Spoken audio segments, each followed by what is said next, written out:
શહેરના વરાછા વિસ્તારમાં જગદીશનગરના કૃષ્ણ એપાર્ટમેન્ટમાં ગ્રાઉન્ડ ફ્લોરના 2 મકાન ભાડે રાખીને ચાલતા દેહ વ્યાપારના વેપાર પર ક્રાઇમ બ્રાન્ચે દરોડા પાડ્યા હતા.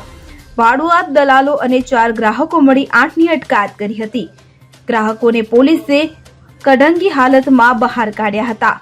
સુરત શહેર ક્રાઇમ બ્રાન્ચની ટીમ વરાછા લાભેશ્વર વિસ્તારમાં પેટ્રોલિંગમાં હતી. તે દરમિયાન બાતમી મળી હતી કે વરાછા વિસ્તારમાં આવેલ જગદીશનગર વિભાગ 1ના કૃષ્ણ એપાર્ટમેન્ટના પ્લોટ નંબર 85માં ગ્રાઉન્ડ ફ્લોર પર આવેલ 2 મકાન ભાડે રાખી દેહ વ્યાપારનો ધંધો ચાલી રહ્યો છે.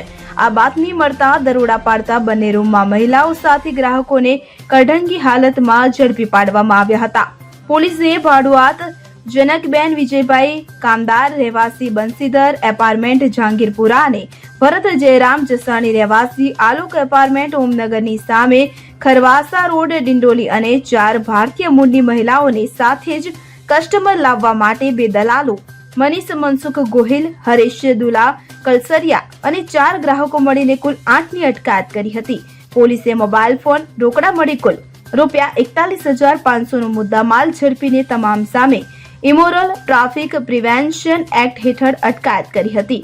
સૂત્રોના જણાવ્યા મુજબ ગ્રાહક દીઠ ₹500 લેવાતા હતા કે જેમાંથી 305 મહિલાઓને અને બાકીના 200 કમિશન પેટી ભાડુઆત અને દલાલ લેતા હોવાનું સામે આવ્યું હતું. નરેશ સિમરન સાથે CN24 ન્યૂઝ સુરત.